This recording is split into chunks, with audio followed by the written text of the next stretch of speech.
విశాఖన్ తలుపు తెరవరా. విశాఖ ఆ తలుపుని, లేకపోతే తలుపు పలుకొట్టేస్తాడు. తలుపు తెరవగా. ఎవరు లేరా? పంతులు నువ్వు లోపలికి వెళ్ళి తలుపేసుకో.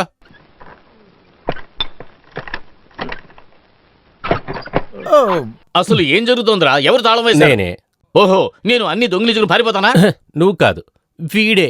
చిత్రా నక్షత్రం, ఏనుగు చెవులు. వాడు ఎలాగ వెళ్తున్నాడో చూసావా? ఎవరు ఏం చెప్పినా నేను తలుపుకి తాళం వేస్తాను, పొద్దున్నే తెరుస్తాను. చాలా థ్యాంక్స్. అలా అయినా వాడి చేత కొంచెం పని చేయించుకోవచ్చు. నిన్ను ఊరికే సస్పెండ్ చేసి పంపలేదు. ఏంటి? నిన్నేమీ అనలేదు.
నీ కాలు నొప్పి ఎలా ఉంది? నొప్పిని మీరు ఏర్పరచి నొప్పి ఎలా ఉంది అని అడుగుతున్నారు. అందులో మీకు అంత సంతోషం ఏంటి? శరీరంలో ఏ నొప్పి ఉన్నా నేను ఓర్చుకుంటాను. కానీ నేను ఎలా జీవిస్తున్నాను? భార్య మనసులో ఉన్న నొప్పిని మీరు ఒక్క నిమిషం మీరు తలుచుకుంటేనే చాలు.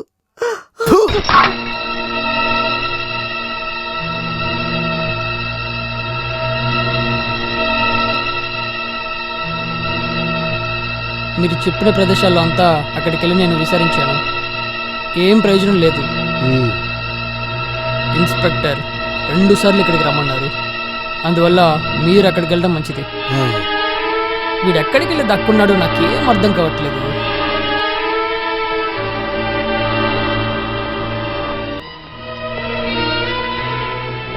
ఎక్కడికి వెళ్ళైనా దక్కొని తనని ఎలా కనిపెట్టాలో నాకు బాగా తెలుసు.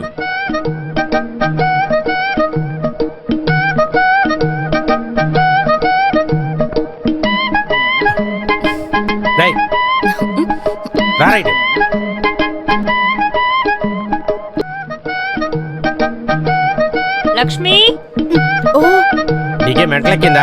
పనేమి లేనట్లు అక్కడ కూర్చున్నావేంటి? ఏం మీకెలా ఉంది? నేను బాగానే ఉన్నాను రా. నీకే మెంటలెక్కింది అనుకుంటా. ఎవరికి నువ్వు అక్కడ చేతులు చూపిస్తున్నావు? నేను అక్కడ ఊరికే ఊరికే కూర్చుంటానికే మేము జీతం ఇచ్చేది. నువ్వు ఇక్కడేం చేస్తున్నావు? నీకు ఇక్కడేం పని? ఏమిటో ఇక్కడ ఉంటే కేకలు? పంతులు, వీడి ఇక్కడేం పని చేస్తున్నాడు? వాడు మనందరికి తెలిసిన ఒక కుర్రాడు. అందరికీ తెలిసిన మనిషి కాదు, వీడి కూడా పనోడు. పనివాడు అంటే మీరేం బయటికి రావక్కలే. దయచేసి తలుపులు వేసుకోండి, లోపలికి వెళ్ళండి. ఇట్రా, నువ్వు ఇట్రా. నువ్వు ఇక్కడేం చేస్తున్నావు? పన్నోడు. ఒక పన్నోడు పూర్తి చేయవలసిన అన్ని పనులు పూర్తి చేసి అక్కడికి వెళ్ళి కూర్చున్నాను. నువ్వు అటువంటి పని ఏం చేసావు? నేనా? ఇల్లు తుడిచాను, బట్టలు ఉతికాను, వంట చేశాను. అంతా ఫినిష్ అయిందా? అయ్యిందిలే. వేరే ఏ పని లేదు కదా? లేదు.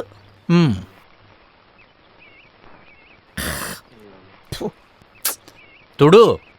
ఇప్పుడు మీరు ఏం పని చేశారు? ఊసాను. వెళ్ళి బయట ఉమ్మొచ్చు కదా? నాకిప్పుడు ఇక్కడే ఉయ్యాలనిపించింది. ఎక్కడైనా ఉయ్యటం అనేది నా పని, అది తుడవాల్సిందనేది నీ పని. అందుకే నువ్వు ఇక్కడ పని చేస్తున్నావు. తుడు తుడు. తుడవరా అంటే తీసుకెళ్ళి ఉతుకో. పొద్దున్నే లేగటం, చొక్కా వేసుకోవడం, సెంటు కొట్టుకొని తిరగడం వీడికి ఇదే పని. వీడిని ఎవరన్నా చూస్తే పనోడంటారా?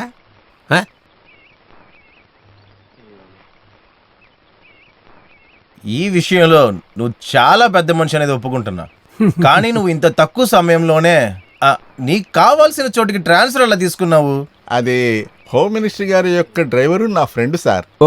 ట్రాన్స్ఫర్ ఆర్డర్ కూడా ఇప్పించకపోతే వాడు అక్కడ ఉండే ప్రయోజనం ఏంటో చెప్పండి సార్. అది కూడా సరే. ఇంత మట్టి చాలా సార్. ఇంకా కూడా కొంచెం మట్టి పోయి, అక్కడున్న చెట్టుకి ఇంకా మట్టి కావాలి. నిజం చెప్పాలంటే ఈ మట్టి మొక్కలు ఇవన్నీ మీకు ఊరు వాళ్ళు ఫ్రీగా ఇచ్చారంటే నమ్మలేకపోతున్నా సార్.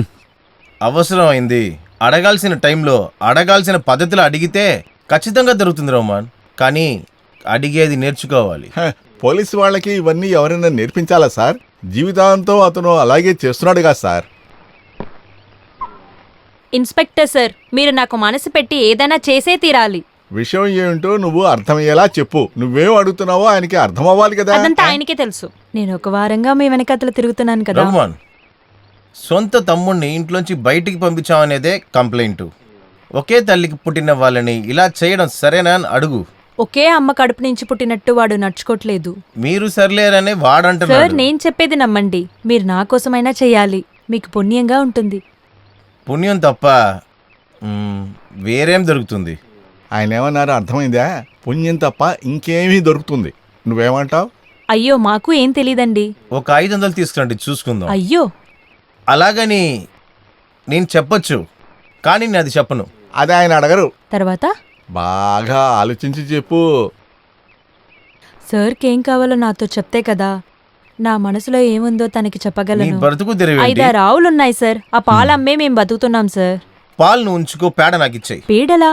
ఈ టైంలో ఈ చెట్లకి ఎరువు నేస్తే చూడ్డానికే చాలా అందంగా పెరుగుతాయి. అయ్యో, పిడుగులు ఎన్నెన్న ఇవ్వచ్చు. పోయి తీసుకురా.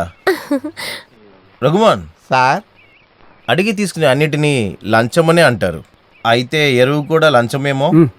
ఇప్పుడు సార్ నాకు ఒక విషయం బాగా అర్థమైంది. అవసరమైంది అవసరమైన రూట్లో అడగాల్సిన విధంగా అడిగితే ఎరువు కూడా దొరుకుతుంది. రఘుమాన్ సార్, ఇవాళ రిలీజ్ అయిన బుక్ అవును, కావాలి. దానికోసమే చాలా చెప్పి వెయిట్ చేస్తున్నాను. కాసేపు ఇస్తావా? నేను చదువుకొని మళ్ళీ ఇచ్చేస్తాను నీకు. ప్లీజ్ కాస్త ఇస్తావా? ప్లీజ్, నేను చదివి మళ్ళీ నీకు ఇచ్చేస్తాను. ప్లీజ్.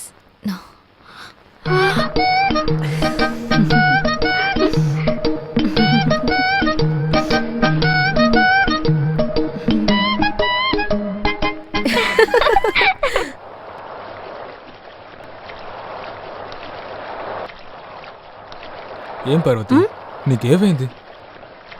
నాకెందుకో తెలియలేదు. ఇంతవరకు మీ దగ్గర మీతో మాట్లాడడానికి షేర్ చేసుకోవడానికి ఎలాంటి ఇబ్బంది లేదు. కానీ ఆ రోజు నా దగ్గర ఐ లవ్ యూ అని చెప్పిన తర్వాత, దాని తర్వాత సేమ్ ఫీలింగ్. తినేటప్పుడు నా కంచులో నీ మొహం కనిపిస్తుంది. చేతులు కడుక్కుందని వెళ్తే నీటిలో నీ మొహం కనిపిస్తుంది. తర్వాత నా జీవితంలో దొరకలేంది ఒకటే ఒకటి మాత్రమే ఉంది, ప్రేమ. నా మనసులో నీ ప్రేమ నిండిపోయింది. కానీ డబ్బు విషయానికి వచ్చేటప్పటికి నా దగ్గర కొంచెం కూడా లేదు. దానికెందుకు ఇంత కష్టపడుతున్నారు? వయసు గారు పెరుగుతుంది. ఇకపై నేను చిన్న బిజినెస్ మొదలుపెట్టాను. దానికన్నా ముందు ఒక చిన్న చోట కొనాలి. అక్కడ ఒక చిన్న బిల్డింగ్ కట్టాలి. అప్పుడే కదా నిన్ను తీసుకోలేగలను. కానీ వాటన్నిటికీ ఇప్పుడు కాస్త డబ్బులు కావాలి. దాన్ని అనుకుని ఇప్పుడు మీరు బాధపడకండి. అవసరమైన డబ్బు నేను ఇస్తాను. Thank you. ఏమైనా ఒక సినిమాకి వెళ్దామా? మీకు ఇంకేం చెప్పాలనిపించలేదా? ఓ ఉందే. త్వరగా వెళ్ళకపోతే షో హౌస్ఫుల్ అయిపోతుంది. వెళ్దామా? రా. ఏంటో అన్నీ నువ్వే మోస్తున్నావు? ఆ డబ్బా ఇలా ఇవ్వు. వద్దన్నయ్య, నేనే మోసుకుంటాను. మీరు మాత్రమే నా పైన ఇంత ప్రేమ చూపిస్తున్నారు. కానీ విశాఖ అన్నయ్య నన్ను చూస్తే చిరాకు పడతారు. మరి చలపతి ఆయన కొంచెం పర్వాలేదు. పంతులు ఎలా ప్రవర్తిస్తున్నాడు? ఆయన మంచి ఆయనే, కానీ నన్ను చూస్తేనే భయపడతారు. ఎప్పుడు వచ్చినా సరే నన్ను చేయి చూపించమంటారు. ఆయన వాళ్ళ ఇంట్లో అసలు ఏమీ కొనరో తెలుసా? అన్నిటినీ మన ఇంట్లో నుంచే తీసుకెళ్తారు. అందుకని నువ్వు కోప్పడకు. వాళ్ళందరూ కూడా నీతో మంచిగా ప్రవర్తించాలన్నదే నా కోరిక. మీరు ఇంటికి ఎప్పుడు వస్తారు? 2 రోజులు వచ్చేస్తాను. మీ ఇంట్లో ఎవరెవరుంటారు? 2 పిల్లలు. అరే, మీకు పెళ్ళయిందా? పెళ్లి కాలేదు, కానీ 2 పిల్లలు ఉన్నారు. ఎలా అంటావా? మా అమ్మ, నాన్న.